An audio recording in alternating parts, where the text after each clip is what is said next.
What's up, everyone? Welcome to the live show. Once again, we do these on most Wednesdays. It is now going, I know last week we did Monday, but these are going to be on Wednesdays moving forward. So Wednesdays, lock it in your calendar, 3 p.m. Pacific time, 6 p.m. Eastern, 5 p.m. Central. Right there, just showed you my financial advisory skills. So lots of people coming in here. Let's see some of the comments already. Taking over-under bets on cauliflower reference tonight. The line is set at 4.5. Ooh, Tim likes that one, Michael. That's pretty good. I was thinking more like 10 times. What do you think, Lucas? Yeah, I'm definitely taking the over on that one. No question. Definitely taking the over. Guys, I thought we'd just keep it really light-hearted just to start. So, Lucas, who'd you vote for? No, I'm just kidding. Guys, regardless of if you're happy or sad, there was a part of me, I was talking to my parents. I was like, hey, I'm all about transparency. Why don't I tell everyone like my thoughts and opinion? And my dad's like, look, you have nothing to gain out of this. Just don't. So you're not going to get to hear tonight. Some of you sent me an email and you're like, are you happy with the results or sad? And I'm not going to get into that. I'm going to get into the financial side of things, but we're not going to be discussing who we think won and why we think they shouldn't have won or whatever, any of that stuff. So with that being said, lots of fun things planned. No guests today. We're doing old school. So just Lucas and I. If you guys know, I want to see how experienced you guys are that are here with us right now. How many of you know Lucas's nickname? And if you know the nickname, go drop it in. Don't give him the cheat code, Lucas. Don't tell it to him. But today it's going to be what if planning. I want to walk through. I get a lot of questions about Monte Carlo and things like that. And I want to walk through more of that in detail. So I want to go through some what if scenarios. I've got a lot of fun stuff prepped. What I do for these lives is throughout the week, if I get emails or interesting things, what I'll do is I'll just put that into my separate folder and then I'll share it with you guys. And we've had some big guests though. We've had James. We've had, PETA knows, Tim knows. We've had James on. We've had some of my advisors on. We've had health insurance experts. So most of you guys hanging out with me right now, you're here every week, which is awesome. Keeps it fun. The financial weapon, baby. We know, Lucas. Anything you want to say to the fan before we hop in today? Appreciate all the love in the chat right now. So Awesome. Okay, so a secret talent of Lucas's, the financial weapon that many of you guys know, it was mentioned briefly. I think it was brief, but I'm going to share a quick video right now so you guys can see who we're dealing with today. We brought up like Ninja Warrior stuff during one of the recent lives, and you can see here. Actually, maybe I can get volume on this. I don't think it'll sound good, but this is Lucas. Lucas, I'll let you say how many years ago this was, but look at this is our own Root Financial Ninja Warrior. I mean, look at this. This is our Ninja Warrior in the flesh. So not only is he going to do a conversion analysis, he's going to, I mean, that's impressive stuff. So how old were you? I think I was 14 in that. So that was like, what, 8 years ago, 9 years ago? 14. Scott, remember when we were turning 14? Me and Scott. Laura, remember we were talking about that the other day. Do you miss that stuff at all or no? Yeah, for sure. It's actually kind of depressing to like go do pull-ups now because I'm just like, man, I'm just a shell of who I once was. So more on the mountain biking side these days, I guess. Okay, very cool. Do you do any like flips, any crazy stuff like that, or? No flips, but fun fact, Lucas used to have a mountain biking YouTube channel back in the day. So okay, look at that, guys. If you're a sleuth, you can go find it. Okay, go find it. I'll let one of you guys tell me about it. A lot of fun things. PETA says, yes, I was going to ask about that video, but you delivered. Love that. Okay. Lots of fun. A few things right off the bat so I don't get in trouble by my team. Okay. Number one is everything today, as always, educational, informational purposes only. There's no specific recommendations. This is all just entertainment, education, information. That's why I do it. I'm going to pull up on my screen here a few things for you all. Give me 2 seconds. I have so many things pulled up. Let's see if they could beat how many tabs that I have pulled up today. I don't know if anyone can do this. But this is an important disclosure. So I'm just pulling this up for all of the videos today. A few things. Number one is this is just what you need to know about Root Financial. We are an RIA, registered with the SEC, lots of important fun stuff. I know all of you want to read this every night before you go to bed. This example, any example today, may not be applied to your situation, is not necessarily representative of the experience of other clients. And then the example we are going to go through today is going to show probability of success of a financial plan using Monte Carlo simulation. Past rates of return are among the assumptions used in the simulation, does not guarantee future performance. You get all that good stuff there. So if that wasn't fun enough, let's start getting into it. 3 ways to work with us. For those that do not know, you have access to the Academy. We're having some technical difficulty stuff, so we'll get it sorted. But here is the Academy. You can see in the chat if you are unaware. Now, I'm going to share my screen to show you guys an example of the second way. I'm going to put this at the beginning and end. I know we're having some technical stuff go on here. We're seeing it might, Lucas, just be a setting update that the software we use. So we'll talk about that in a little bit. But we're good now. I'll clear. Oh, good. Okay.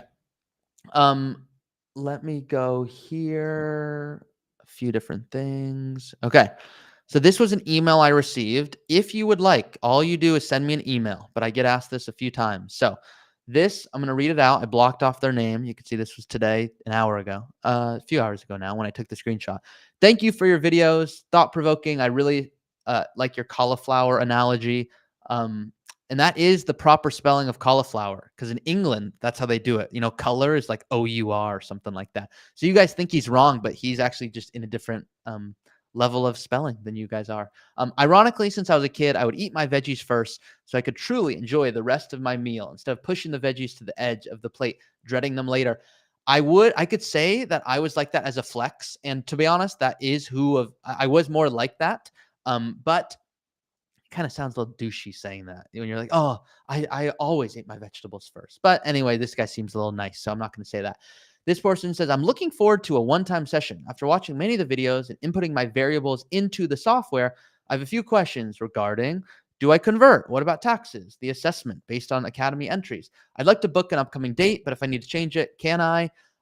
Want to reach out before I commit. So the good news here, yeah, that's right, Tim, save best for last.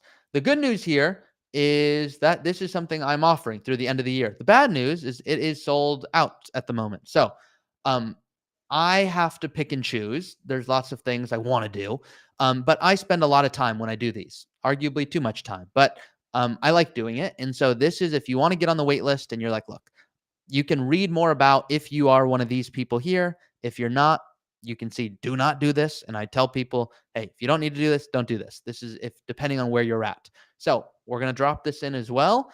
And then third, and the main reason people work with us is for the ongoing financial planning. Very, very easy. All you have to do is go to the website and click see if you're a fit up here. Fevze just went to get on the wait list. So awesome. Good for you. Email me this right here and just say wait list and my team will know what to do. This is if you want to schedule a call to work with us because you're not sure what you're looking for. Okay, those are the options. I know a lot of you guys on the line right now, you are tuning into the show regularly, but we have a lot of people that watch the recording after the fact and they will ask me questions. So some of you guys, I can see Tim already getting mad at Laura. Tim's like, Laura, Ari already said put it in the chat. Don't email him. But it's guys, you guys are not my problem. Okay, you guys are good. It's the people that come later and then email me a bunch of questions. And then I tell them that they spelled cauliflower wrong. So what you're going to see me go through, I have a lot of fun stuff today. I've said that 3 times now, so I have to deliver. Here's the first fun thing. And yeah, we're going to go through Monte Carlo and what if scenarios. But let me start with a question for you guys. So first question. Have you guys, I'm trying to think how I want to ask this. Do you guys do anything special when you have an out of office message? So if you're out of the office, do you say, I'm going on vacation? Do you do the thing where, you know, when you call someone and they go, hey, yeah, I'm here. But really they go, hey, I'm here. Just kidding. It's my voicemail. Leave a message after the beep. It's like, I don't like those people. So some of you are like, I am that person, but I won't hold it against you. So do you guys have any funny out of office messages? If you do, put it in the chat. And I'm going to show you the best one I saw. This was this week. So this is some light fun. I don't do this just to bore you guys. We're going to get into it, but this is what allows your brains to work the way I need it to when we get to the real planning. So guys, go put it in the chat and let us know. Lucas and I don't have to do this. We love doing this. It keeps it fun. So please give us some entertainment. So this person, Lucas, sent me this. They go, hey there, you've reached an email that is no longer, well, alive. Kind of like your favorite TV show getting canceled just when it was getting good, except that this inbox is getting the same treatment, okay? And if you guys are not responding, I know there's a delay to the chat. If not, you can tell me your favorite TV show. Okay. I'm watching The Penguin right now. Are you watching The Penguin, Lucas? No, but I heard someone else at the company was watching it earlier, so now I'm gonna have to check it out. It's worth checking out. Some parts of it, I go, they're a little dramatic, but they get the point. Then they go on to say, as much as I know what you're thinking, well, what if I send one more email just to check? Trust me, it's not you. It's definitely me. This email is about as monitored as a teenager's internet history, which is to say, not at all. So if you're still looking for a response, I suggest waving your arms wildly, shouting into the void, or better yet, sending your message somewhere else. The inbox you seek is just a ghost of its former self, and it's moved on to greener pastures. Thanks for understanding. Best, C. So, what do we think of that, Lucas? I mean, I just said I was a shell of my former self when it comes to American Ninja Warrior. So good thing you planned that in there. Yeah, I knew that. We put that in perfectly. I thought that was a creative one, but apparently not a lot of people think that. So we'll move on. Um, let's see here. Okay. These were a few. So for those that don't know, I had my mom on the show. Some awesome comments came in. And you guys seem to really resonate with it. My mom, obviously not retired early. So you can imagine it's difficult for her considering her son talks about an early retirement all the time. I've already said cauliflower 4 times. So I think if we go back up here, Michael, I think you have to take a drink right now. But my mom was very kind to come on, tell her story, what she's doing. This is a screenshot from the last live. And you can see someone said here, I love your mom. I have an Ari type as my son too. Very financially minded, only 24. Very sorry that you have that son. But, Jake is saying it was better in the age of the voicemail. Yeah, Jake, I could see that. Okay. Let's go on to here. So this is a big announcement, more than big, but you guys are the first to hear it. So the 60 of you with me live right now, I know you could be doing something else, but thank you for being here. So we announced this internally, but this is the first true external explanation. PETA was saying it was fun with your mom. Let's pull this up. So this is a screen grab of last week. James and I, if you tell me if you know James, just say yes or why in the chat if you know James. This might surprise some of you, but a lot of people go, what do you mean you guys are at the same company? And yes, James is the founder. I'm the vice president here. So I joined James after he had Root for about 3 years. And I was the first employee. Then we've grown. Now there's 30 of us. And so people don't always know we're together. Some people find me first and then they find James. And they go, I didn't know you guys were together. So if you already have access to my academy, why? Yeah, all of you guys know James because obviously he was the guest on the show a few weeks ago. So I should have clarified my question if you knew him before that. But you guys all know James. We are starting a podcast and YouTube channel together. So it's not a new channel. I'm just going to be posted on his channel and it's going to go out to my podcast. And so we often will take comments and screen grabs from what you guys share on the chat. So if you guys have good comments, you could very well show up on a video where James and I answer your question. So because you guys have not been responding to the degree that I've liked so far, right now you guys did a good job with yes or no. But is there a question that you'd want James and I to answer? Cannot promise we're going to get to it, but we certainly want to make sure we do our best. And we actually, guys, the very first episode, I'm telling you guys this first. Actually, if I'm going to get in too much trouble, I'm not going to mention this. No, I can mention this. So this live event, I don't know why I was thinking I couldn't mention this, but I don't see an issue with this. So if I go to my channel here and we pull this up here, on the last live event with my mom, so you guys can see we're all live right here. On the last live event with my mom, let me pause that so you don't have to hear it. We picked, this is the first comment we did. So where is it here? Oh, here it is. So this is the very first, I'm going to zoom in. I know it's small. This is the very first comment. The very first episode we put out is based on this comment where someone said, really enjoyed the part where you discuss what to do with parents' wealth after they move on. Would love to see an episode based on discussing this topic with elderly parents. Questions for them. How do you broach the subject? I just said, hit them. If they don't talk, no, I didn't say hit them. James and I were talking and we are like, hey, how does someone approach this? My mom had a good idea of like, hey, do you go to the best friend? So like, let's assume Lucas did not like talking about money or didn't know how to approach it with his parents. I go, Lucas, maybe go to your mom's best friend, see if she's open to talking about it. I remember I had that conversation with my parents and I talked about it during the episode, and you guys will get to hear it when that comes out. But Lucas, have you talked to your parents about money? Is that taboo? What's the vibe there? Yeah, so I'm actually really fortunate to live in a household where money's not taboo, and primarily because my dad wanted all of us to have the opportunities that he didn't have. He actually grew up really poor in Georgia, Alabama. His dad died when he was in college and had to overcome a lot to get to where he's at. So when he learned about investing, that's what got me interested in investing. And I just remember hearing, it was probably 2015. I remember him hearing the market had dropped, 10% that year, like it does every year statistically. And we were watching the news and he said, yeah, the market drops, but the dividends keep growing. And I just remember thinking, wow, that is really interesting. And so I kind of pressed him on that. And that is the number one reason why I started my landscaping business when I did, was to get money to fund my investment account. And the first $400 I put in my investment account was from my high school graduation, because I viewed it as free money. And that's what I used to start it. And it's grown a lot since then. And that's what I've put most of my income into. But in my household, thankfully, finances are talked very openly. I've known about umbrella insurance and trusts and stuff like that. We are not wealthy by any means, but you do have to protect yourself. We had a piece of land that got potentially stolen from us via fraud. So maybe that's a story for another live. So I've sort of seen all that can happen. My mom's a teacher. She had what is the firm? She had like a big brokerage firm investment account, and Dean Witter, right? So there's a throwback for all you guys. And my mom's a teacher. She put $50 a month in her Dean Witter account. So we have talked about the financial history of both my parents, because I was trying to figure out, what do I need to do? Have some perspective on this. And that's a big reason why I do what I do. And I kind of took that and ran with it, obviously. But everyone in my family talks about finances. Lucas came out of the womb with a $1 million umbrella insurance policy, just for all of you who don't know this. So when Lucas was doing his landscaping business in college, just think of that. So Lucas running a team, employees, all of that. And then think of me maybe snowboarding in the opposite direction, where my head is in the snow and my snowboard's up high. That was the difference, okay? So good questions coming in here, and powerful story. So Lucas, I definitely want to talk about that in the future. Few questions. I'm going to answer them just kind of quickly now before we get into today's episode and what it's really all about. Jake says, question answer. What are the biggest differences in planning for an early retirement versus a typical retirement? Should everyone plan on an early retirement just in case?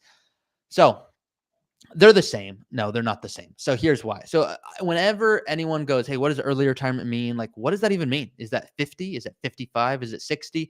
I call an early retirement really just, hey, when are you working because you truly want to?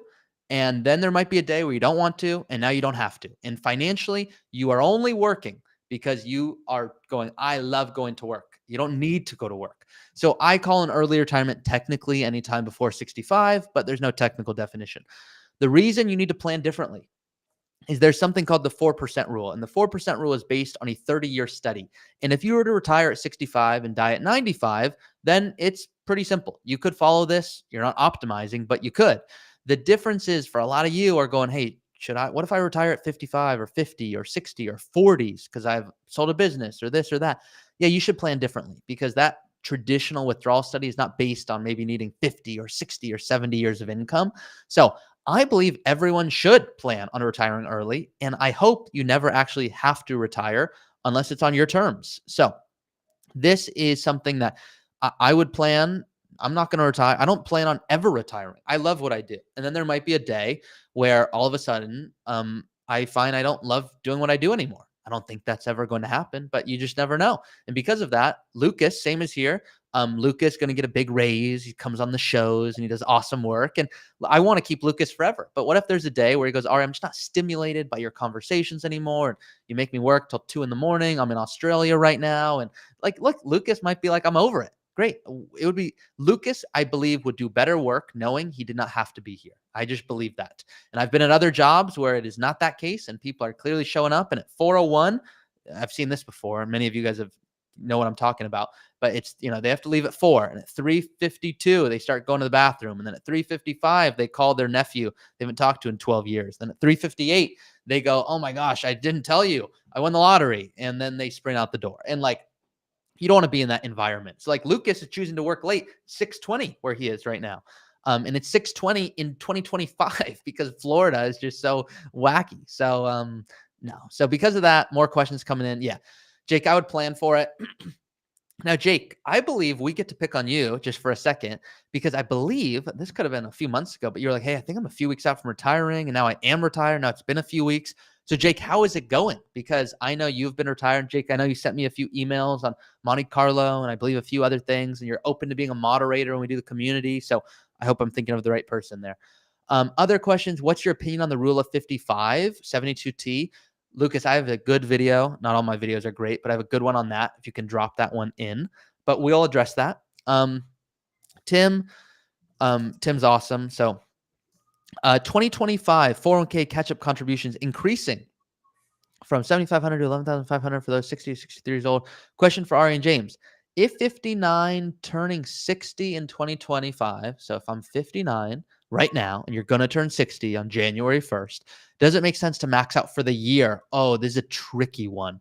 I will be shocked. Lucas, if you know what I'm about to bring up, I'm not kidding you. I cannot tell you how impressed I'll be. This one is very difficult. Do you know, and I will have no blame either way, and there's a few people on the call right now, by the way, why I preface this, that I know are interviewing to work at Root. If you know the answer to this, and don't cheat, okay, somehow I'll figure out if you've cheated, you can send me an email and you will move up the line in the hiring process. I actually don't have a ton of say in the hiring process, but I'll see what I can do. But do you know the name of the phrase? And I'm going to have to actually look up the technical. So Tim, you're a perfect example for this, okay? I think I do know. Actually, stay quiet for 1 second. I remembered it right now. Okay. Oh my gosh, you're going to like this, Tim. So there's a phrase. If you don't know the phrase, it doesn't matter, but I'm going to link it to you. So you're all going to get it. I know I'm good at the suspense here, guys. It's like the Penguin show. Okay. So this is huge. There's an issue when people max out their 401k on January 1st, 2025. Lucas, do you happen to know what the issue is? If I wanted to max my 401k out on January 1st, what am I doing wrong? My mind goes to true-up provisions. Oh my God. Oh my God. Good job, kid. My God. Okay, explain. I have it up here. Look at this. So just so you guys know, Luke, I did not plan this, okay? The fact that you knew that phrase is, guys, this is not in the CFP textbook. This is like working with clients. So I was looking up, I'm like, what is it called? I think it's true up provision. I don't exactly remember what it's called. I don't have a video on it, but let's just for a second. So Lucas, you explain. Let me play your job, okay?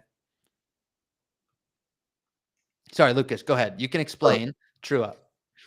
So from a high level, a true up provision is essentially if you max out your 401k from January 1st to December 31st throughout the year, you will receive your company match as expected based on your salary, prorated if your salary goes up or down during that time.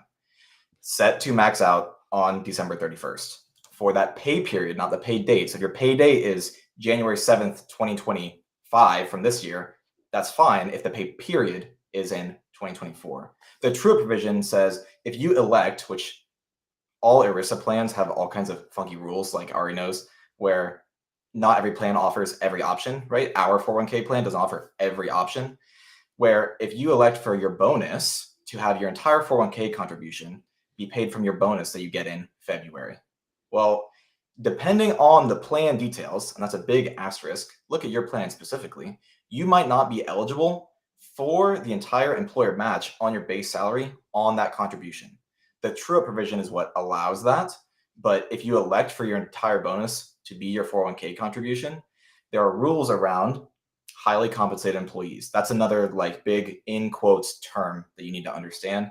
And it means different things in different industries. You know, check with your HR department, right? Don't ask us. But if you're a highly compensated employee, there are rules to protect 401k plans from benefiting highly compensated employees much more than lower compensated employees. So if you have a factory where there are 2 managers and 100 workers, and all the workers make 50,000 and the 2 managers make 500,000, there are going to be rules based on the average and all the details in that plan where your percentage match is going to benefit the $500,000 a year earners much more than the $50,000 a year earners. And so they cannot benefit to a certain degree more than those lower compensated employees.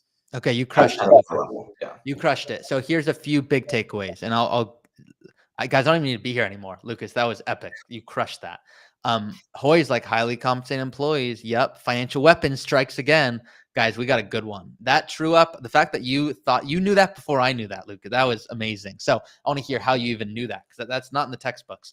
What I will say, just Tim, to give you the simple example here, let's assume you max out your 401k on January 1st. What some of these companies will do, every 401k is different, but they'll only match up until you've maxed yours out. So like, let's assume, Tim, you put all your money in, like you deferred your whole paycheck. Okay. And hypothetically, you maxed out everything. You'd get the match right then and there for that paycheck, but then you wouldn't get anything else. And they're not going to match up to, your full amount. They're going to give you 5% or whatever you have. So Michael's like, Lucas is going to save me so much money when I'm his client. He will, Michael. So Tim, if you want to look more into it, here's the summary, and I put it in the chat there, but don't make the mistake. Now, two things here, because I've seen both of these cases happen. So a true up is an additional end of year matching contribution made by an employer to an employee's retirement account. So what this means is I had a client that was like, look, I'm doing everything right. I maxed my 401k, and they were at Google. And then what happened is they did the mistake that you're talking about right now, Tim. So they put a ton of money in, and they're like, hey, I feel like I should be getting matching. They weren't getting any more matching. And so what happened is they put too much in too quickly. And it's a tricky thing. Like, what if you're going to get a bonus? Like Lucas getting a $2 million bonus February 2nd. That's going to screw up his whole 401k, So because of that, what can happen is you can go to your employer and go, hey, this is actually, I matched it out. I maxed it out. This is my deserved amount. So for HR, can you go ahead and just do a true up contribution at the end of the year? Sometimes they go yes, sometimes they go no. So good question there. Oh, I like that, Tim. Good job. Jeff, Ari will never retire. The early retirement podcast god.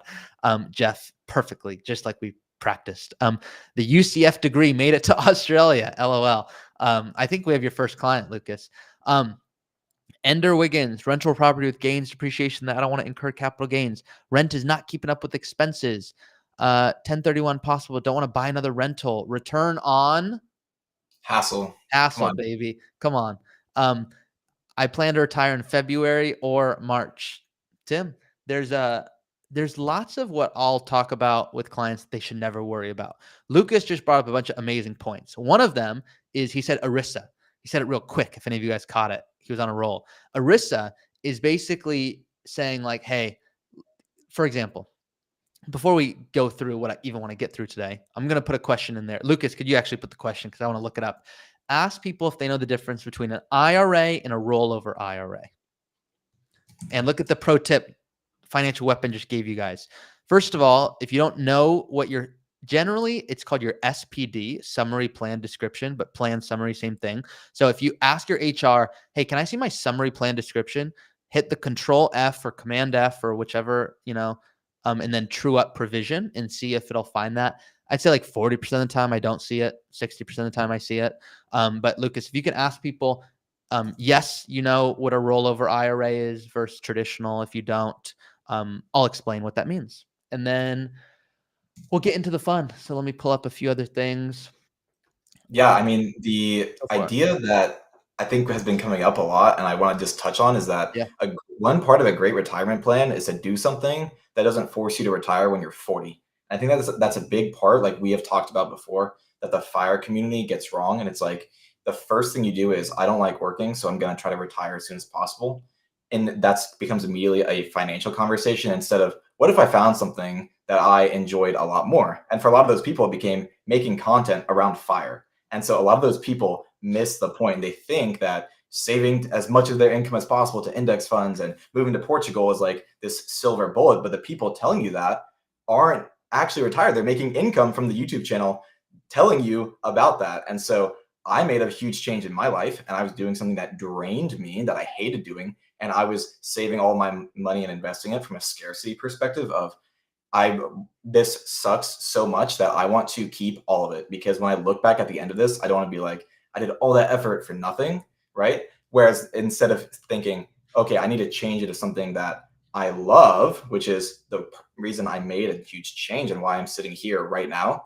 I was like, I need to do something I love so that I don't have to retire. That is the ultimate retirement hack, the ultimate early retirement hack, I would say as well. Because when you do something that you love, you can do it for so much longer and provide more value out into the world.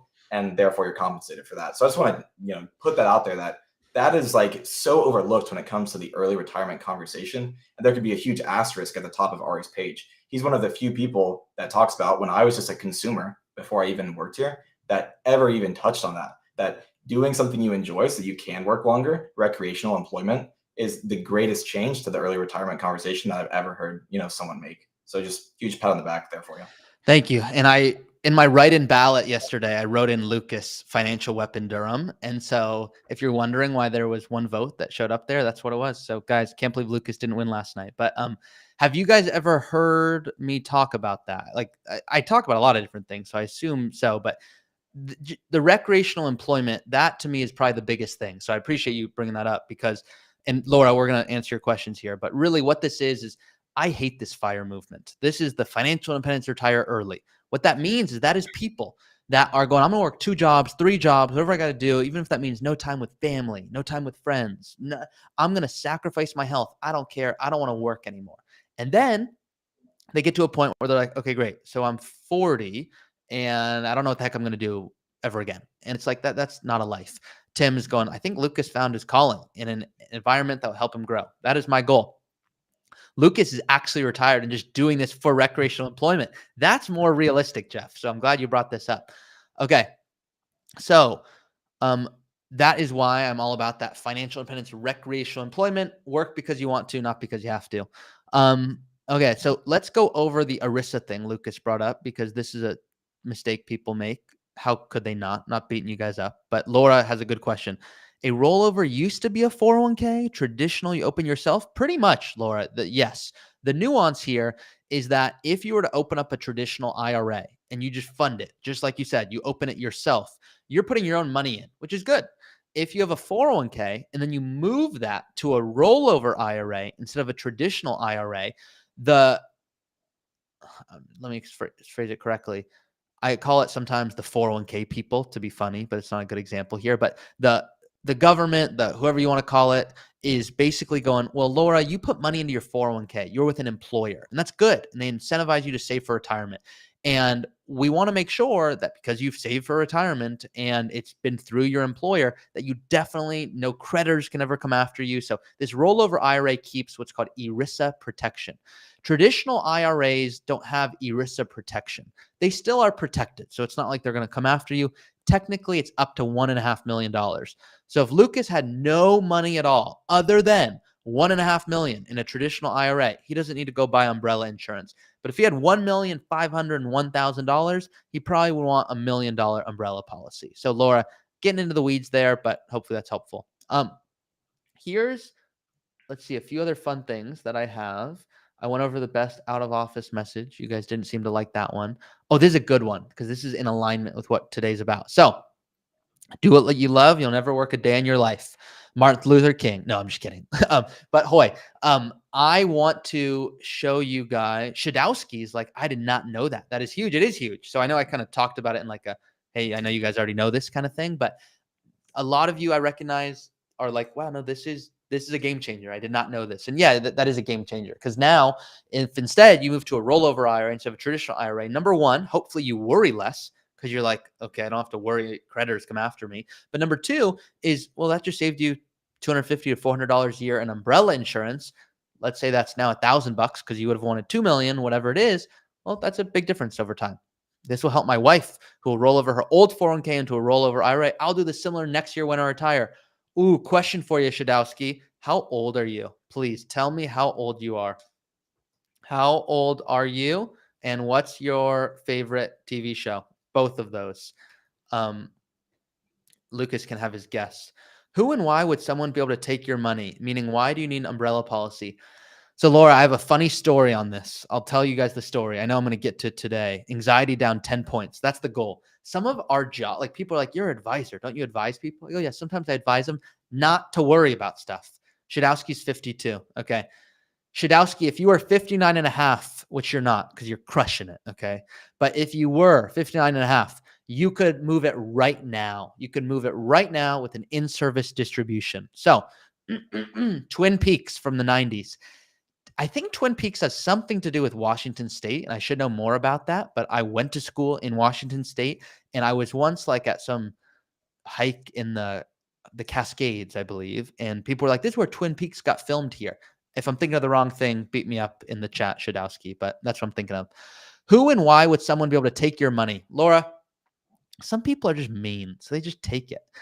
Why do you need an umbrella policy? So you don't necessarily need it, okay? But Laura, let's assume you got in like a car crash. And actually, I'll use my better example. Have you guys heard? Shadowski goes, I just heard that yesterday. Have you guys heard of Curb Your Enthusiasm? Tell me, Lucas, you've seen Curb Your Enthusiasm. I've only seen the trailer. I was too busy watching James and your videos. Okay, so Curb Your Enthusiasm. Have you heard of Seinfeld before? Oh yeah, come on. Okay, so the writer is Larry David, one of the writers, and then he's the star of Curb Your Enthusiasm. And there's a really funny episode. If you guys are wondering what I do at night, like literally, I'll be thinking of like, if you think what a comic does, a comic will think of funny bits during life and they'll write it down. And I will think of stories that will help resonate when it comes to financial topics. That's how odd I am. So I'm going to go back up to the example and I'm going to give you guys my Curb Your Enthusiasm example. Okay. So I told this to a client and they went and bought $2 million right after this. Now, I don't have an incentive to make you guys buy this. I'm trying to keep your costs down. So hopefully what you might hear from me is not doing this. Okay. But you're going to know. So there's an episode.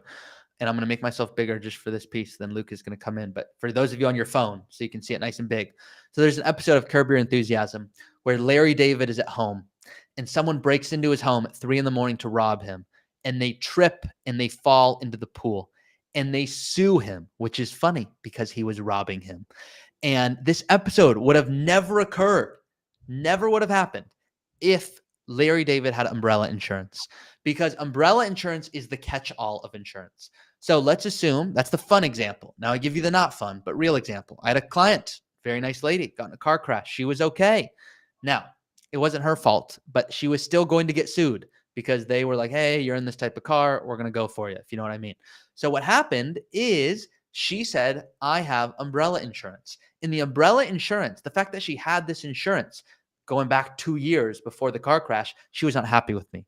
I said, hey, I need you to have this amount of insurance. She goes, why? Like, I don't think I need that. I go, I don't think you need it either, but it's going to protect against a lot of things. It's going to minimize hassle in your life because yes, you have an auto policy. Yes, you have a home policy. You have a condo, but if God forbid something happens and you get sued to this degree for whatever reason, someone can still come after you. So what can they come after? They can come after cash, even if it's FDIC insured. They can come after your superhero account.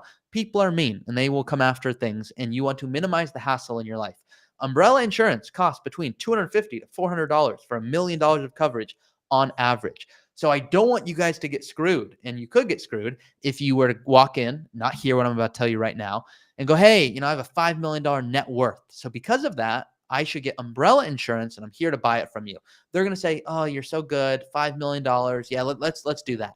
You don't need that, because you have ERISA protection on your 401k.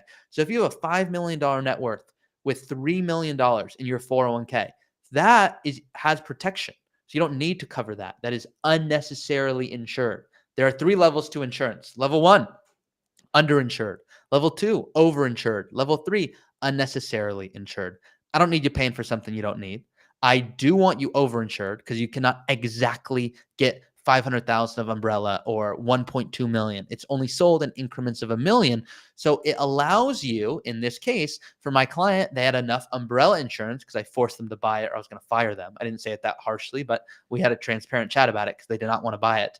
And they bought it and it threw out the lawsuit. Were they going to win anyways? Yes, they were going to win. But it just saved them 6 months of hassle.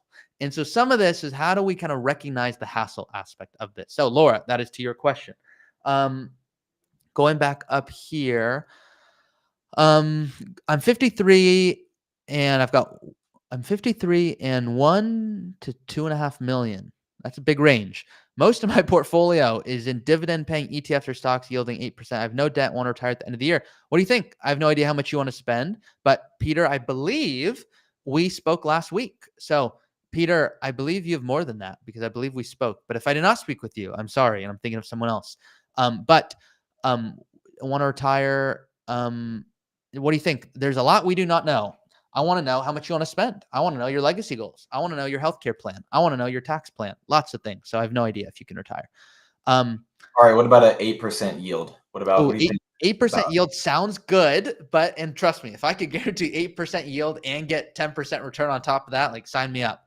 But generally, when you get this big yield, you lose something else, which is the actual returns, which is what we're going for. So in the same way Lucas was talking about dividends, got him into it. I like dividends, but we have to ask ourselves, hey, if this company did not pay me a dividend, could it maybe grow and make me way more money? Okay, umbrella to cover the house and non-rollover IRAs. Okay, now we're getting too into the weeds on umbrella, so we're not going to go too deep on that. Here's what I want to go through today. So for those 100 of you here with us right now, thank you, and know this will be recorded.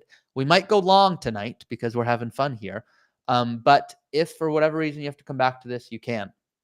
If you want, I certainly encourage, if you do not have it already, you have not played around with the tool, please, Lucas will put it in the chat.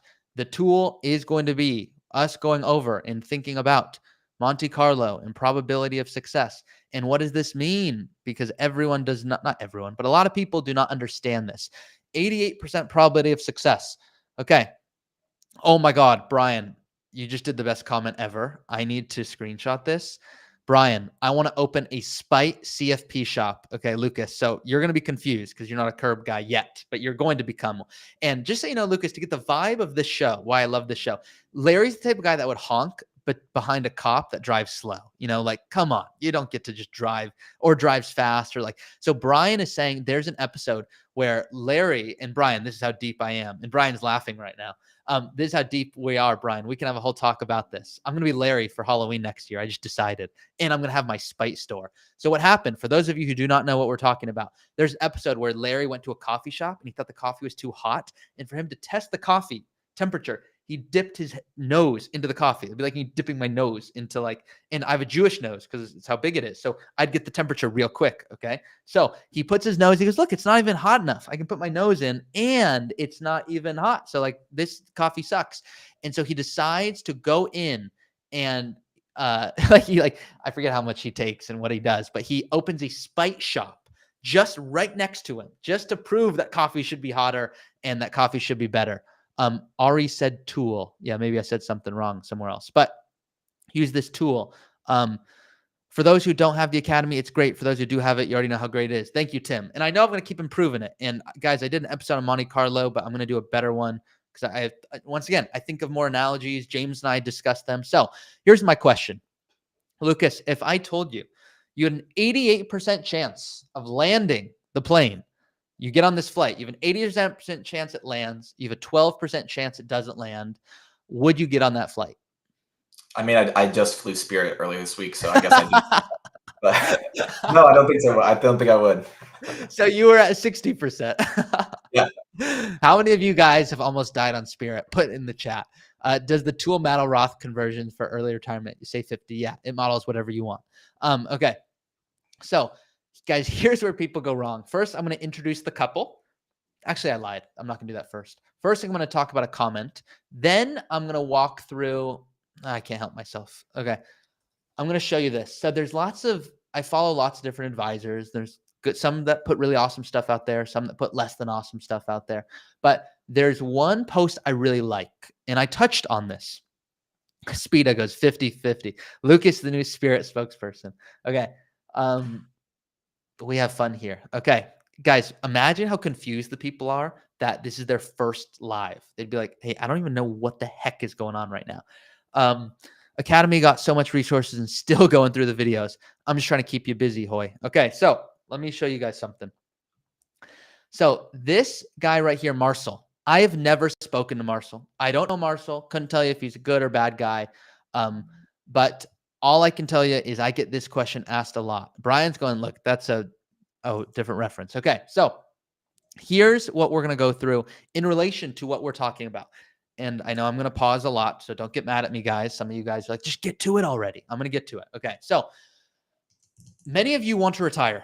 You just want to retire with confidence. That's the end goal. So if the goal is to retire with confidence, some of you guys are hoping I'm going to switch a light switch, or Lucas is going to do the switch, and you guys are good. You're like, that was the one thing I need to hear. I can retire. That just doesn't really happen. Now, occurs when you understand withdrawal rates and things like this. But you guys are all out there, and tell me I'm not crazy by putting this in the chat. You're like, look, I think I can retire, but what if markets don't do well? What if politics stuff goes crazy? What if taxes go up? What if healthcare changes? What if I live till I'm 110? So because of that, I'm asking you guys, please be honest. If you've had those thoughts, put it in the chat. So Tulsa's already kind of getting to the point of what we're going to discuss today. I wouldn't fly with an 88% chance, but that's because it's difficult to adjust a plane that is crashing. I can adjust a financial plan over time. I like that. So here's the point. We're going to talk about what if scenarios and how to plan appropriately today. Here is someone that says, my clients with 100% probability of reaching all their goals are usually miserable. This person's not just a CFP, they're also a CFA. Now, I know lots of CFAs, and I know lots of doctors that I would never let touch my body. So because someone's a CFP or CFA or MD, that does not mean hire them. Doesn't mean listen to them. It means maybe we should potentially talk. I'm a CFP. You should not hire me because I'm making videos and podcasts all day. And you should be hiring an advisor whose only job is to advise. So because of that, you can see here someone that goes on to say, generally just working hard and saving diligently, someone with 100% probability. And here's what some of you guys are thinking right now, but that's what we thought we were supposed to do. Isn't 100% good? Generally, it means sacrificing too much today for an unknown tomorrow. Not my words, his words. And he goes on to say, and I don't agree fully with this, but I want to give you guys some context here. Trying to project your life 20 years into the future is impossible for most. So what we like to do, and he says this, is we dig deep, we go into their numbers, we found out what was a shocking truth. That's kind of clickbaity, so I didn't really like when he said that. But what I did like that he said is, look, for his clients, they target 60 to 70% probability of financial success. Now, that's a tough one to get your head around. You're like, hey, I get that, but like, I'm going to be 100% because I'm a 100% kind of guy. And, it's just, I wouldn't do less than 100%. And the reason that this is so difficult to understand is because most people don't understand what a Monte Carlo is, what these simulations actually mean. So I'm going to give you an analogy, and hopefully this is going to click some dots for you. James and I are always thinking of what different analogies make sense. Can you please comment in FIA to address your last point? I don't know what FIA means. Float like a butterfly. Enjoy the honey. Okay, anyways, I don't want to get lost in the chat. Okay, so Lucas can help out and kind of look through that if there's something I need to talk about. But I'm going to show you the couple here, and then I'm going to walk you guys through a few things. So this was the comment that prompted this. So let's bring this up. Is it this one? Nope, that's the same one I just did. I have it up. Give me 1 second, guys. Okay. This comes 11 days ago from Buyer Club 2. Are you guys all with me? If you're falling asleep, type sleep. If you're with me, type something funny. Okay. Ari, I'm at 99% probability and I've never been miserable. Great. Like, I'm not saying go spend for the sake of spending. This is good news. Okay. So here's someone that goes, I'm at 99% probability of success and I've never been miserable. Just not sure the advice I get to spend more is useful. For example, I'm traveling to Europe in May. Economy is likely $700 a ticket. Business class is over $3,000. While I know I could afford the business class, I'm going to stay with economy. It will get me there exactly at the same time. Oh, 1 second, guys. We're having technical difficulties. 1 second. Hold on. I think we're having some chat issues, guys. Give me 1 second. My software is telling me we're having some issues, but looks good on my end. Lucas, any issue on your end? It looks good. Yeah, I see the same thing. So if it's good, then keep chatting. Okay. I'm going to keep going with it. If we have an issue, it says to activate the chat, please enable. I think I did it properly. Now it's gone away. So maybe it's fixed. Anyway, I'm going to read it all over again. No, I'm just kidding. I think most of you guys heard this, but here's the point. While I know I could afford the business, I'm going to stay with economy. It will get me there exactly at the same time, and I won't feel I wasted money. Maybe I'm foolish, but I wouldn't feel good knowing I spent that much more for a comfortable seat and a slightly better meal. So I guess I'm going to be miserable taking that holiday. It's like, no, you're not going to be miserable. I just commented, I said, why spend on something you don't want? That's not foolish. Like, why would you ever spend? So here's the point is probability of success. Here's someone with a 99% probability of success, not worried about their plan. Great. Like, Guys, I don't want you to go fly first class if you don't want to fly first class. That does not make sense.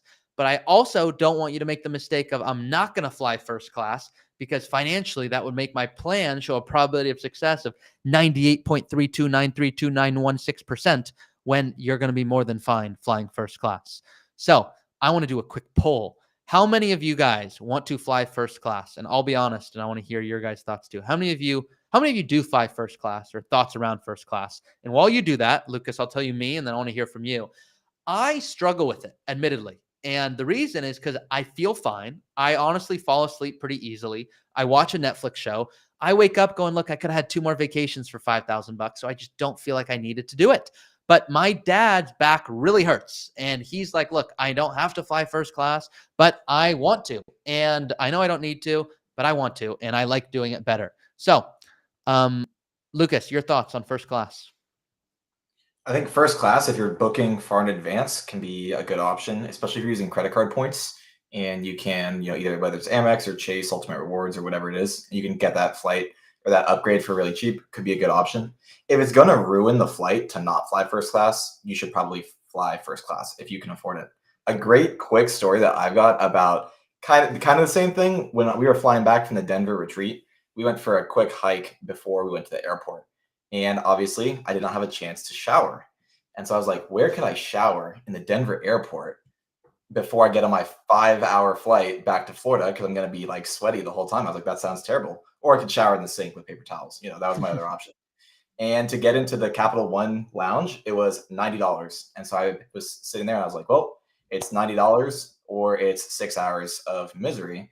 And so I paid the $90 and I took my shower, and it was the greatest shower I've ever had in my entire life. So great story. I love that. And some of you guys, I think, are missing the point here. Like, Michael, I'm not mad at you. I get your credit card churning. Don't tell James. We're not going to tell him. But look, some of you guys are putting things in here like, Laura, we would love to, but we can't afford that. Laura, you can't afford that. It might mean you work another year, but you can't afford it. So you have to ask yourself, would I rather fly first class or would I rather retire earlier? Everyone can afford it. The question is not can I, it's do you want to? Jill, yes, but probably not worth the cost. Maybe not to you, but you could see there's people that hear that go, I like first class, especially overnight flights. Kelly, great. If that makes it so you want to travel, business is the top luxury for me. I have not all, a lot of my clients, when they're struggling with spending, I go, let me see your fun budget. And they're like, what do you mean? I go, no, I know you have your budget on like groceries and rent and whatever it is.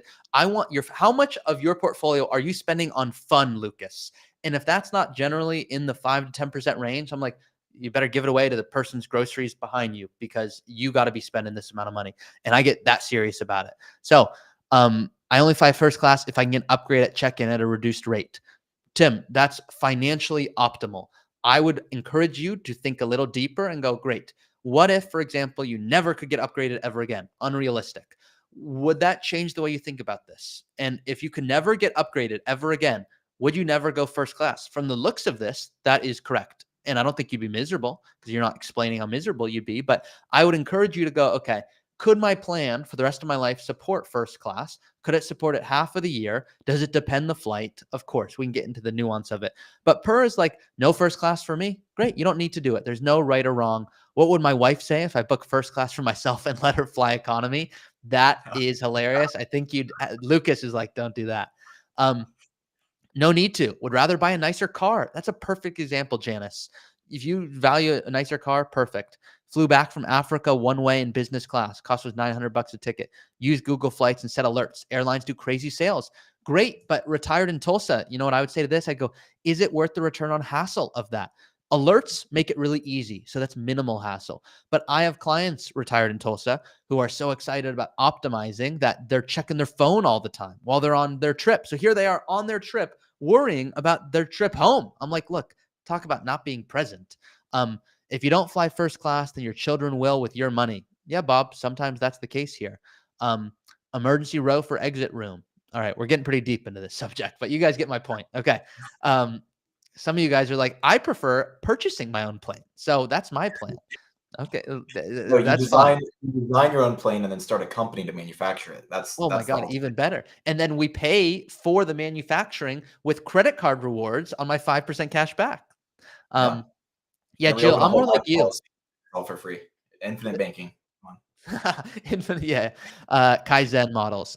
I want the luxury hotel after we fly cheap. Yeah, there's also like an emotional point to this of like, look, basically what the comments, I'm not beating them up, but what they're saying is a valuable point, but they're basically like, I think, to be honest, and some people, like, I recognize this, but like, look, they're fishing for validation to some extent with these comments here.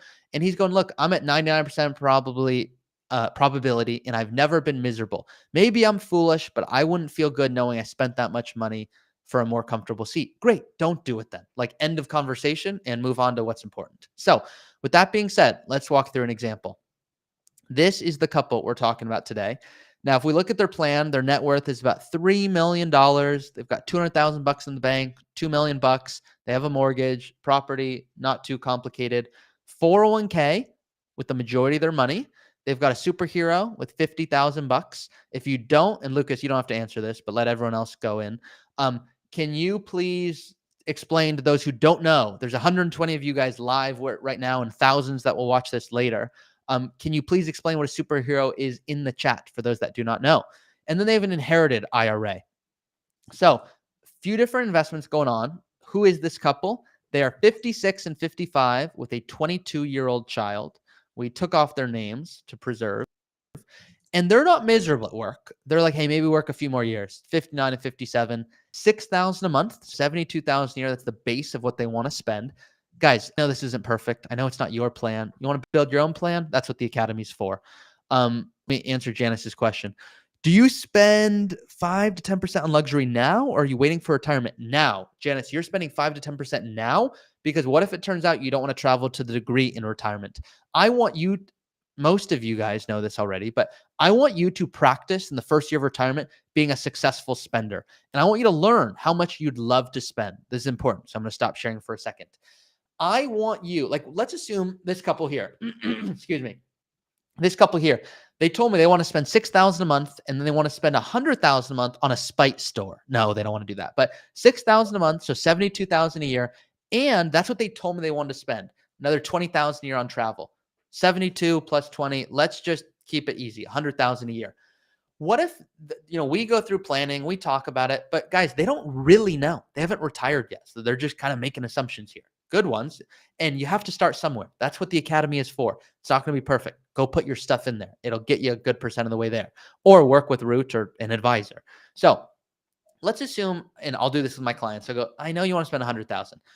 You got to spend 150,000 this year. And they're like, okay, it's going to be hard for me. I go, I'm not saying you're going to spend it all. I'm asking you to. And I had a couple where I did this with them, and they spent 130,000. I said, guys, how'd it go this year? I told you to spend 130. You told me you want to spend 100. They said, we don't need 130,000. And what we found is a lot of it stayed in our bank account for most of the year.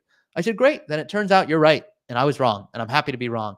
$100,000, I think you're really dead on there. And that's what you want to spend in retirement. I had another couple where I did this example, and they want to spend 80,000, but it turned, and I said, hey, could you guys please spend 150? They're like, you want me to almost double my expenses? I go, yeah, not forever, but this year I want you to do it. And they spent 120,000 this year. I said, that's 40,000 more than we projected. They go, yeah.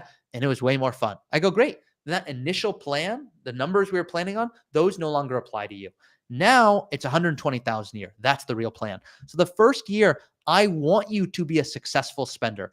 And I want you to find out how much more money would add to quality of life, because there's a point where you're going to be like, look, I don't need 200,000 bucks. I mean, yeah, I could get a new mountain bike for 150,000, but I don't need to. You can start a YouTube channel and compete with Lucas at the Root Retreat, but you don't need to. So others of you are like, all right, 200,000 bucks a year. Like, I'm not living if that's not the case. I go, great, work 5 more years. Like, if that's more important to you. So it's all about trade-offs. You could do everything, which is why I'm not picking on you, Laura, up there, but you said, I like this idea, Tim. Let's rent a plane together. All of us, we go live together on the plane to New Zealand. So with that being said, let's hop in and show you guys how this works. So when you go into your plan, and there's a couple, I told you about them already, but if we go to retirement, and this is in your plan as well, I know it's small on your screen, so I can't do anything about that. I'm going to try to zoom in. Their probability shows 88%. So let's understand what this means, because that's where a lot of you guys are going wrong. So the way I'll explain this, And I think James did a really good job of this. And hey, he's the one I'm learning all of this from. Okay. So he said, Ari, think about it like this. A Roth conversion, a Monte Carlo, whatever, there's assumptions. Let's assume this person is assuming that they get a 6% rate throughout retirement, 9% growth, 3% inflation, 3%. Sorry, I just said it again. 3% inflation, 6% total return. So, meaning after inflation, what is their real return? Let's assume I retire this year and Lucas retires in 10 years, and we both get 6% return. Well, a Monte Carlo is going to run. What that is it is 10,000 different simulations, because it's not fair if I retire early this year, Lucas retires in 10 years, and we both get 6%. The problem with that is I might get lucky and the markets might do really well.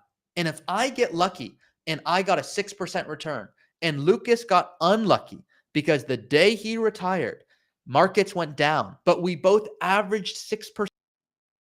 Look back on our portfolios, they both say 6%, but the timing of the returns was different.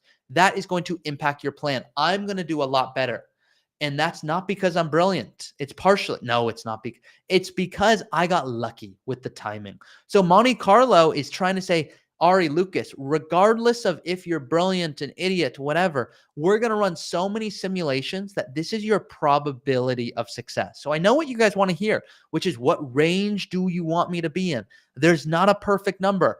Sometimes I'll see someone with a 90% probability and I'll say, please never retire unless you do these 5 changes. And they're like, what are those? I go, work 3 more years. Then I want you to spend 100,000 less. And they're like, why? My plan looks good. I said, you have a legacy goal to leave 10 million behind. That ain't happening with your current plan.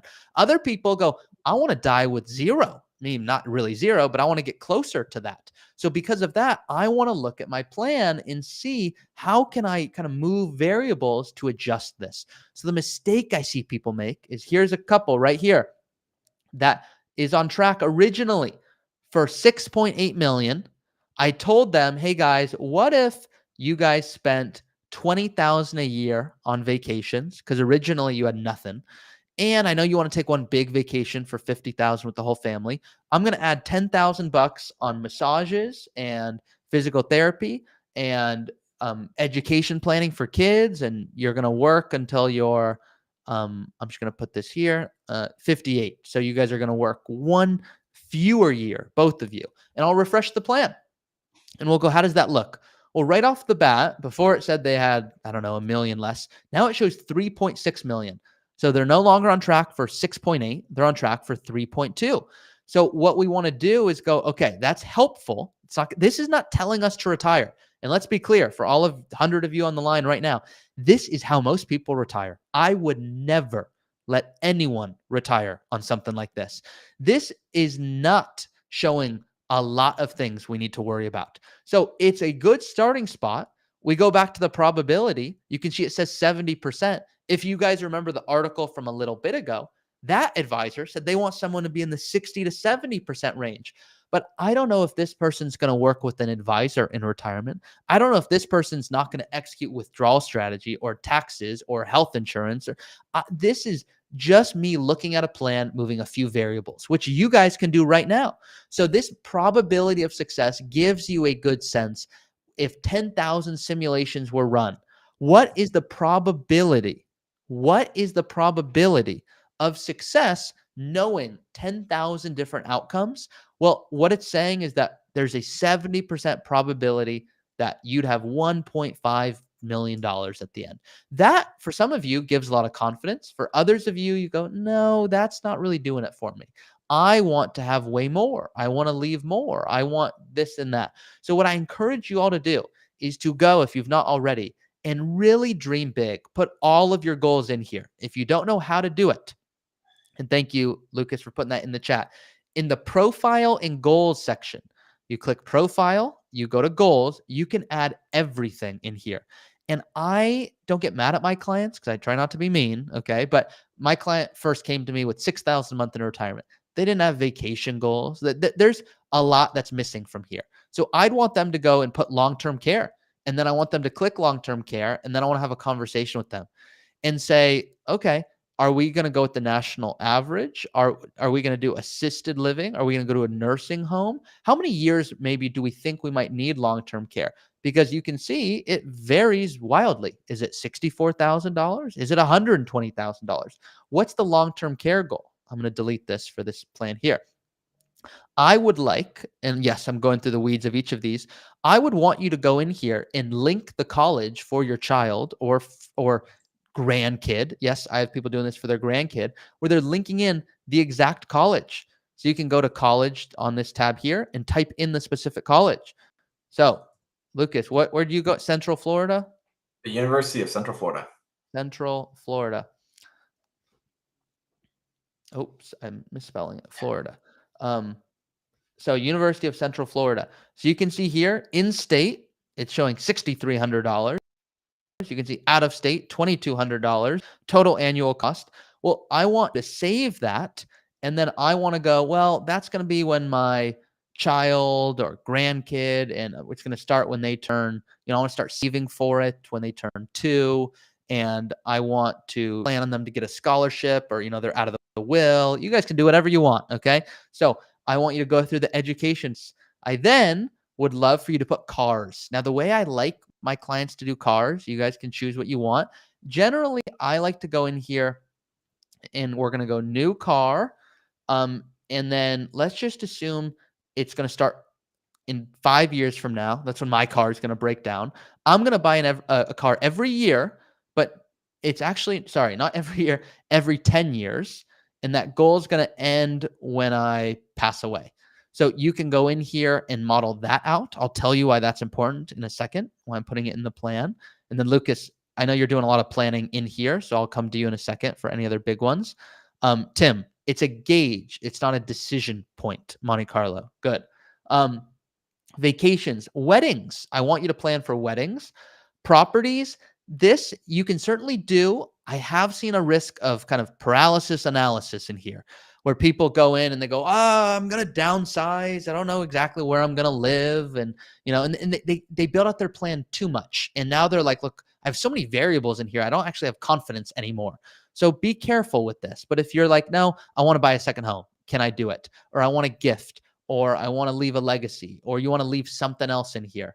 This is how you want to think about it. Retired in Tesla says, probability to me depends on how much room there is to adjust spending. I'm fine with a number in the 80% range, knowing we have room to adjust both up and down if later. So the summary here, and then Lucas, if you have any other pro tips of things you've seen people save for or funny stories, think about those. But the way I think about it is, if you want to have success truly in retirement, you need to become what's called a retirement boxer.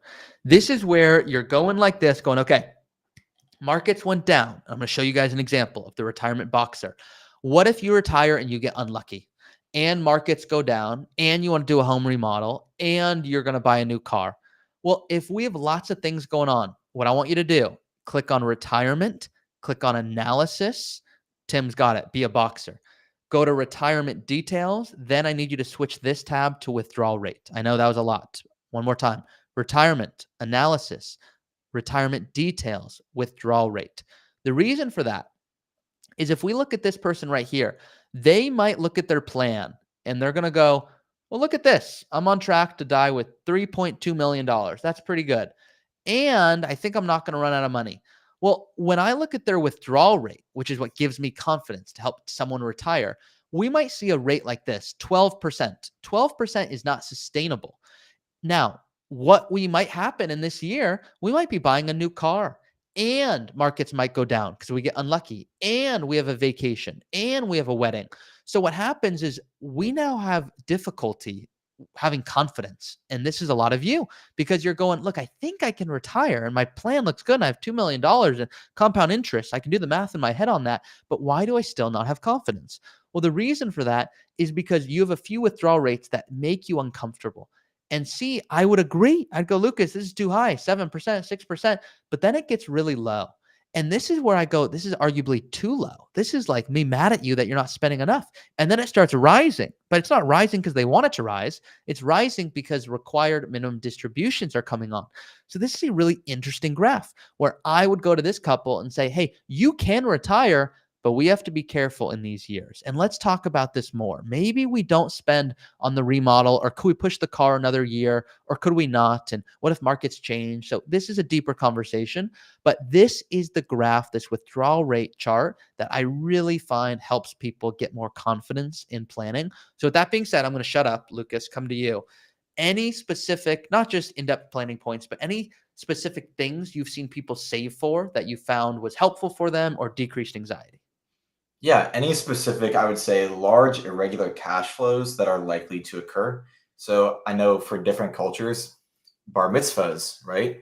Weddings in different cultures, it's like these big things that you might not think of, but any irregular cash flow, excuse me, if you're going to have a roof put on your house, that's a really popular one that I see because it's like a $40,000 bill that you kind of just have to foot out of pocket, right?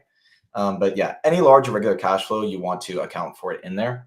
I'd also say that if you're setting, you can change the setting, right? But if it's set to spend unsaved cash flows, that can also change the probability of success and the retirement spending smile. So when you guys go to the details at the end of the academy and you're able to play with different scenarios, there's some big levers, but you need to understand what's changing in the data as you're manipulating that. So you're not making it look overly rosy as an overly good looking projection, right? It needs to be realistic. You have to always think in terms of realism. What is most likely to happen, right?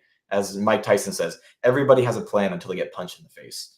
One way to, combat that is have an advisor, right? Have someone else in your corner.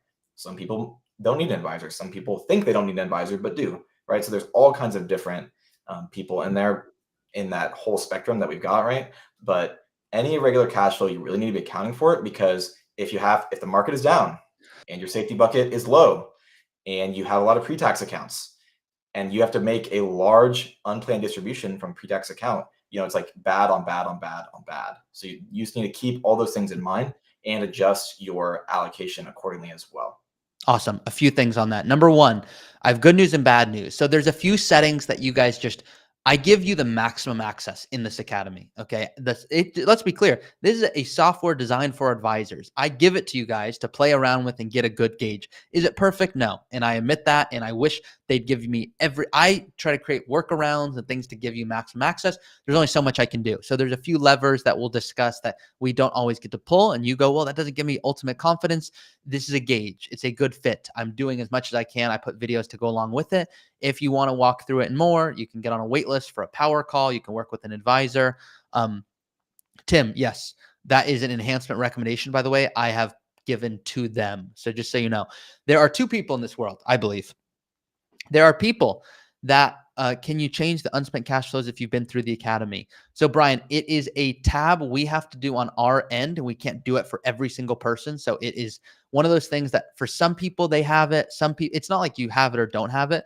But guys, just so you can kind of see what I have to deal with in this capacity, there's what's called base methodology that goes into the academy. So there's lots of different things. For example, how does the cash flow work? Is it cash flow based? Is it goal based? Is it what's the withdrawal sequence? Some people, it makes a lot of sense to do taxable, tax deferred, tax free. Other times there's odd reasons it's not. And there's so many assumptions and I put a screenshot in the academy of these, but guys, there's return assumptions that we're very conservative on. What if large cap, for example, does 2% dividend, 6% capital gain? Historically, that is not true. Historically, the return is larger than that.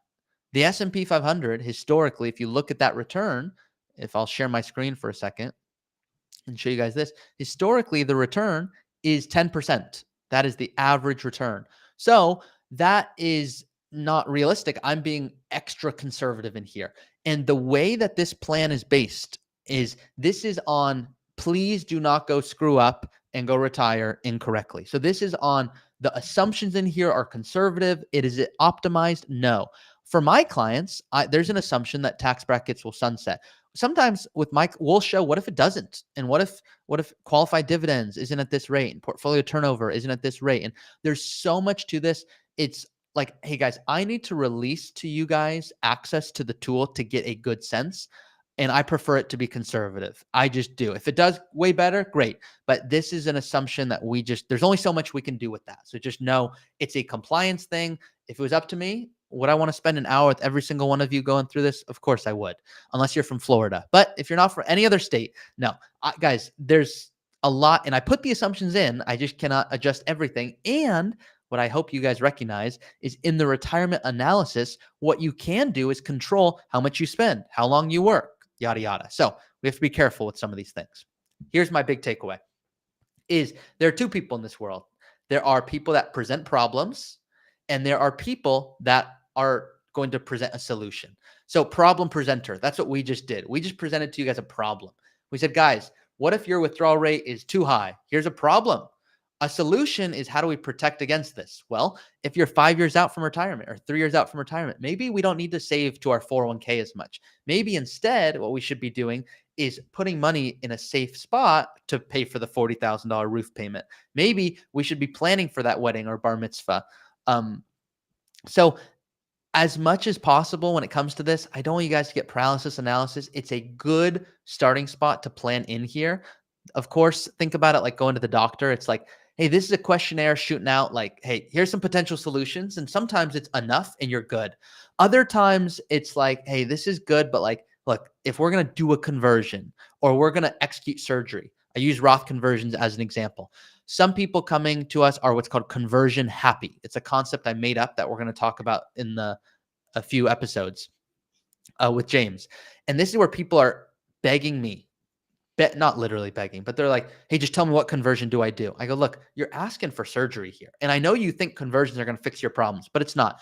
You need to spend less money, or you need to spend more money, or whatever it is. And so we don't want to jump to a Roth conversion. A Roth conversion is a surgery. The question oftentimes, and I'll use Tim as an example, is not, do we delay Social Security to do a conversion?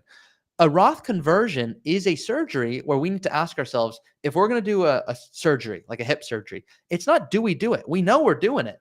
But before we do it, are we going to go in through the front of the hip or the back or the side? And what's going to create less scar tissue? And how do we think about this in a really, really intentional manner? And that is the goal of true planning, is to make you go, I have confidence in my plan. And every live show you come on, every video you watch should be increasing your confidence. It's not like you flip a switch and boom, you can retire. So with that being said, hopefully that is helpful, giving some insight as to probability of success and Monte Carlo and what these figures mean. I want you all to retire early, just not too early and run the risk of running out. And I don't want to retire too late and be mad at me. So if you're not sure, that's why we do what we do.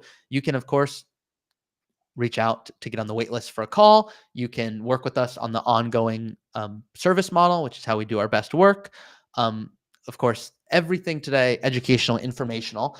That's what I wanted to go through on the show. Lucas, if any thoughts are coming up, let me know. I might have a few fun things. So I'm going to see if I can bring up a few. Oh, I do have a really good one I want to end on, but I will let you, Lucas, if you have anything you want to bring up. Yeah, just a quick question here from Mooper San, asking about Roth 401k and traditional 401k and tracking gains on each segment inside your plan. So if it's not displaying for you easily, I would say that's very common, right? A lot of people they just see one balance. The important thing to know is and this is the end of the question, I apologize.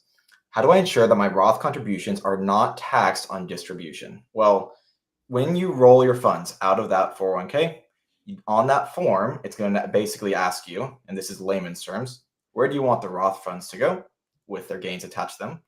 Where do you want your traditional funds to go, your tax deferred funds to go? And then you're going to put the account number effectively down.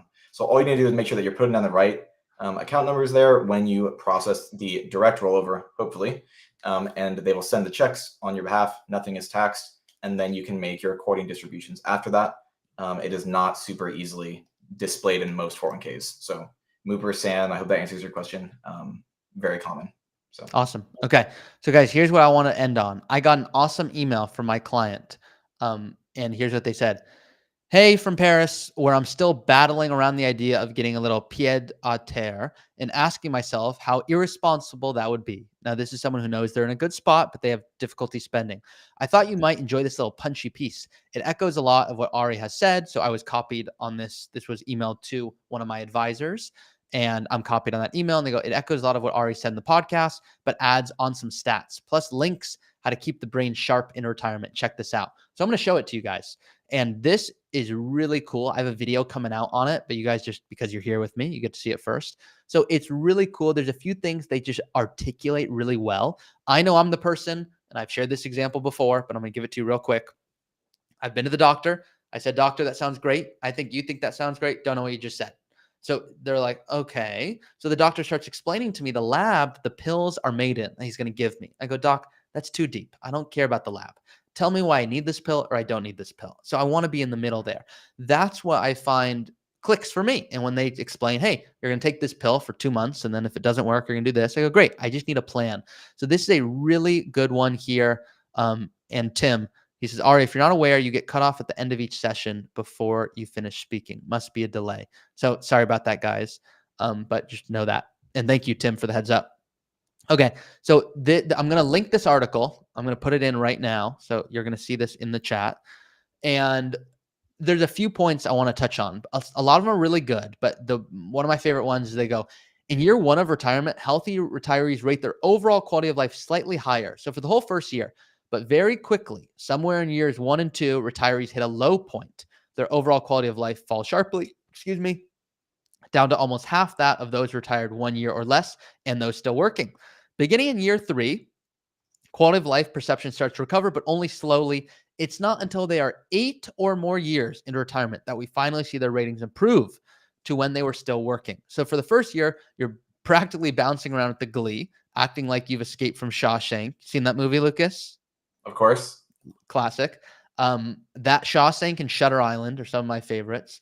And then they talk about self-esteem and how that changes. I think you guys have a good sense of that. I like this one a lot. So they just discuss this. They go, the whole concept of retirement is a modern invention. And so it's kind of like a dog in Halloween costumes. Like for most of human history, the concept of retiring was about as plausible as time travel. You didn't retire. You just worked until you died or were incapacitated by a tragic scythe-related accident while harvesting wheat for your feudal lord. So I'm like, look, guys, I'm now asking you to retire early, which is even more difficult. Stephen, I'm going to answer your question in a second at the end here. So just know I'll see that. And then going on here, what I really like, they went on to say, and I'll let you guys read it because it's a fun read. This is true. Fewer than 4 in 10 put even a moderate amount of effort into planning in retirement. What the heck are they going to do? What the heck am I going to do with all this time? It says less than 5%. It's because it's more difficult to do this than to do the conversion stuff. That's honestly you trying to escape thinking about what you're going to do in retirement. So this is a funny study I liked. According to a 2017 study, a solid 62% of us are more afraid of running out of money than of, death. Let that sink in. More Americans are afraid of living than dying. It's not a perfect example, but I like the point here. And the reason I like this point is they say this whole concept of retirement is new. How do I have a plan for your finances? So I tell this quick story. This couple came and they were like, I'm so excited to retire. I've got so much time. I'm going to do this and this and this. I go, great. And then I said, hey, let's talk about the list of things you want to do when they were like months out from retirement. And their list was shorter. I've never seen that before. I go, normally the list gets longer because you're more excited.